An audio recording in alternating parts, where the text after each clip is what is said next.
Just 5 days before my wedding, my fiancé's best friend claimed our child wasn't mine. A DNA test revealed her shocking motive to ruin everything. My fiancé's jealous best friend tried to ruin our relationship. I'm so glad I trusted my instincts in relationship before believing her lies. I got engaged to my fiancé after 6 years of dating. We're the kind of people who never really wanted to get married in the first place, so we were happy with just being together. We moved in together after a year of dating and have been living together ever since. 2 years ago, my fiancée became pregnant unexpectedly. We weren't planning to have kids anytime soon, but both of us ended up being happy about it, and we were excited to start a family together. The baby was born, and it really changed things between us. We started talking about marriage and all that. Neither of us wanted a huge wedding, but I proposed to her in our living room, and we started to talk about going to the courthouse for a small ceremony followed by a dinner with our parents, siblings, and best friends. Our baby boy is the most wonderful child, and we were just a really happy family together. Oh, I guess I should say that our baby has Down syndrome. This doesn't change anything, but it's important to the story, so I'm just mentioning it.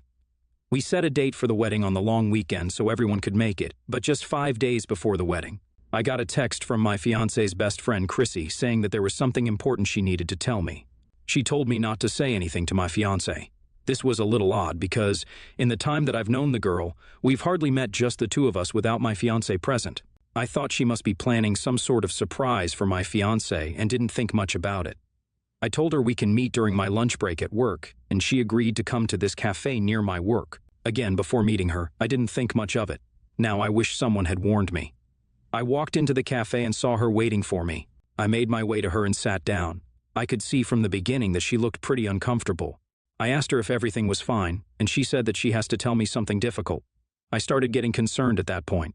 She told me to brace for it and said something so shocking that I thought it was some awful joke. She told me that my baby boy wasn't biologically mine. She went on to say that he was conceived on her birthday when she went out with my fiancé, and they both got very drunk, and my fiancé hooked up with some guy they met at the bar. I didn't know how to process this at first. I completely refused to entertain such thoughts. I know my fiancé. She's the love of my life, and she would never do something like this. I told this to Chrissy, and she told me that she's sorry to say this, but it's the truth, and she's sure of it. She told me that my fiancé was certain, and felt so guilty, that she wanted to get married and raise the child with me. Chrissy also said that's the only reason she started talking about marriage out of nowhere, even though she has never been the type of person who ever wanted to get married. This is the point where I started getting paranoid. I still couldn't believe that my fiancé would do something like this, but she's indeed the one who first started talking about marriage after our baby was born. Also, Chrissy and her do go out sometimes and get a little too drunk. The birthday night she was talking about was one such day when my fiancé didn't come back home at the end of the night. I was sure that she had just stayed the night at Chrissy's place, but everything I had just heard made me paranoid. Chrissy told me that my fiancé had been in contact with a guy after she had found out about the pregnancy and that the baby would be born with Down syndrome. He didn't want to be a part of the baby's life, which made her scared and made her start thinking about marriage because it would be incredibly difficult to raise a baby with special needs as a single mom. She said that my fiancé was starting to feel bored of me and had complained about it before as well. All the time I've been with my fiancé, I've never felt suspicious of her at all. I had a beautiful family, we were about to get married, everything was perfect before that conversation. I told Chrissy that I needed to get out and clear my head and walked out. I'm not going to get into details about my mental state at the time, but I spiraled pretty badly. I didn't know what to do. The wedding was in just a few days. I didn't want to talk to anyone about this, so I decided to just search for my questions on Google. The first thing I saw on sites like Reddit and Quora was paternity testing. At that time, that seemed like my best option, but again, I was dreading the conversation I'd have to have with my future wife regarding this. I know I should have talked with her, but I decided to conduct a paternity test in secret. What followed was 2 days of pure agony. But guess what? The paternity test came out positive. My baby boy was mine. The relief I felt was unreal, but then what the hell was Chrissy talking about? I decided I had enough of living in paranoia and made up my mind to talk to my fiancé about it. I knew it would not end well, but at that point, I felt like my options were pretty limited. I came back from work early that day, and after putting the baby down for the night, I told my fiancé that I had to tell her something. I started from the day when Chrissy texted me and said everything, including the paternity test. It was pretty bad, as expected. A lot of tears were shed. I felt like the biggest jerk in the world, but had to do what I did. Whatever Chrissy had said was obviously a lie, though, so we had to find out why. We decided that my fiancé would text her, saying, "I want to call off the wedding," and ask her to come over, and when. She did. We would confront her together. After sending the text, we waited for Chrissy. She came pretty soon, looking extremely agitated. She sat down in the living room and was just about to say something when I walked in. She froze the moment she saw me. I asked her why she tried to destroy our beautiful family. My fiancée was crying at that point, saying that she couldn't have imagined in her worst nightmare that her own best friend would try to do something like this. There was no point in denying it, so she broke down and explained everything. She told us that she was jealous of our family because nothing like that ever happened to her, and no one ever wanted to be serious with her. She planned to feed both of us lies and make us call the wedding off. I'm saying everything like she just told us everything, but trust me when I said it was incredibly difficult. She came over at around 9, and by the time she left, it was after midnight. My fiancé and I are just processing everything. Chrissy begged her to forgive her, but obviously, that's not happening. Then she got bitter and said that if our relationship was so great, then I wouldn't have gotten the paternity test in the first place. This hurt my fiancé, and she started crying. I understand her perspective. We're confused about what to do. We don't want to call off the wedding, but things are not really great between us. I thought maybe posting on Reddit and hearing your opinions would help. AITA for getting the paternity test? Chrissy and my fiancé met after she had started dating me, so she met us when we were already in a good place in our relationship. We never knew that she was jealous of us. I've talked to my fiancé, and apparently, she had mentioned a few times how nice it is to see our family, and that she wished to have something like that for her own. But my fiancé didn't think anything of it. We have cut all contact with her. I mean, it has just been a day, but that's how we want to proceed. The worst part, that woman is the godmother of our child. It's just so sad. The wedding is just a day away, and we still don't know what to do. Both of us still love each other, and we've just decided that we'll wake up in the morning and then decide what to do and tell our friends and family.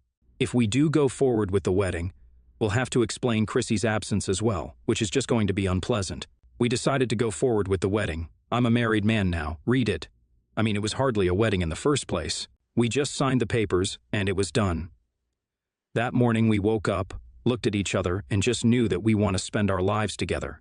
I apologized to my wife. Feels so great to say wife again for the paternity test and doubting her even for a second.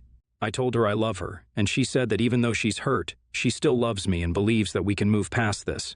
We decided to cancel the small dinner party, though, because we just didn't have it in us to explain to everyone about Chrissy. We called our parents and friends and told them we'll make up for it real soon, and everyone was understanding. The wedding was a week ago, and we've planned to have a nice dinner tomorrow evening with our loved ones. We've been working on communicating better and building trust and might even see a couples therapist. Our son just makes everything easier. One look at his face, and I have the courage to do anything for keeping this family together. Chrissy showed up at the dinner party. I think I told you guys about the dinner party in my last update. Anyway, we decided to go to a small Italian restaurant we've loved for years. We reached early thanks to our amazing babysitter, and we were just waiting for everyone to come when suddenly Chrissy walked in. First, when I saw her, I was hoping this was just an unfortunate coincidence, but she started looking around and making her way towards us. She reached our table and, before we could say anything, told us that she had found out about the party from a mutual friend who doesn't know what was going on. She apologized again and begged us to forgive her, but I told her if she doesn't leave, I would create a scene with the restaurant management. She left the restaurant crying. Fortunately, that was before any of our guests had arrived. After everyone had finished eating, we told them about what happened with Chrissy. I hope she doesn't bother me or my wife again in the future. YTA. So, you've been with this woman for 6 years and still believe some lies someone said and did the whole paternity test behind her back? I can't believe she married you. You're incredibly lucky, and I hope you cherish her forever. NTA. That was your fiancé's best friend. I can understand why the circumstances might have made you paranoid. It was not a smart decision not to have a conversation with your wife, but again, you were under a lot of stress. I'm glad you and the wife have decided to work through this. Congratulations on the wedding, and best regards to your lovely family. I, 29 male, found out that I have a 10-year-old daughter. It's a long story of how I found out, but just to be clear, yes, I'm sure she is mine. I've been trying to get to know her and she stays with me a lot. I've decided this is the right time to introduce her to my family. I have a big family with so many siblings and nibblings. They know about my daughter, and some of them have met her, but some of my siblings that I'm not very close to or who live in another city haven't met her yet. My siblings and I stay the entire holiday in our parents' home, and this year, I'm taking my daughter with me. Every Christmas, my siblings make a list of gifts. This list is for all the kids in the family, and it's designed so that every kid will have the same gift, and no one will get upset that someone else is getting a better gift. It's also designed so that all my siblings, even the ones who don't have good jobs, can afford it. My sister sent me this year's list and told me this is what I should get for my child this year. I looked at the list and it was mostly clothing and like one toy of our choice. I told her, "I'm sorry, but this is my daughter's first Christmas with me, and I'm not going to get such side gifts for her. I have my own list." She argued that every kid in the family is getting these gifts, and getting anything but these will make other kids upset, and I told her I don't care. The other issue is that my siblings usually go there by train. I used to go with them, but it's a very long way and tiring, so I told her that this year I'll get plane tickets for me and kiddo, which made her madder. And she called me an a-hole. She has told all my siblings, and most of them are calling me an a-hole for not thinking about how their children will feel if I do this. Only 2 of my siblings are on my side, and the rest think I'm an a-hole. After reading the comments and thinking about it more, I decided not to go there for Christmas. I want to give her the best Christmas possible, and I can't do that if I'm focused on how everyone else is going to feel about it. We'll go there for a day or 2 so that she can meet the family, though. She actually looked relieved when I told her, LOL. I guess she was nervous about spending so much time with people who are basically strangers to her. I'll talk to her mom and see if we can give her a Christmas with both her parents instead. NTA. But you and your daughter have a separate Christmas gathering at your home, and explain the other situation is a family gathering, with rules so no children will get upset. She is 10 and should be old enough to understand. The plane will give you more time alone with her, so your travel plans should not be an issue. YTA. If you stay the course, you aren't doing your daughter any favors with your extended family, and especially her new cousins by giving her preferential treatment. They are going to resent her if she suddenly becomes the long-lost golden child who gets her own special and better gifts. Don't put her in this position, it isn't fair. Instead, have your own private Christmas celebration, just the 2 of you, either before or after the big family get-together. Don't make it just about gifts, though.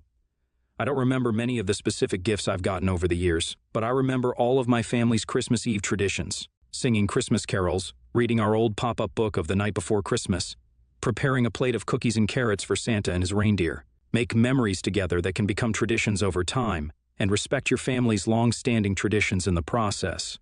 My older brother is somewhat useless, but my parents love him. He mooches off everyone. My dad retired a few years ago and can no longer afford to support my brother in his stupidity, so over the last 5 years, I have lent my brother about $10,000, and he has paid back roughly $600. Well, he is getting married, and he needs money for a honeymoon, like $2,000, which I can afford.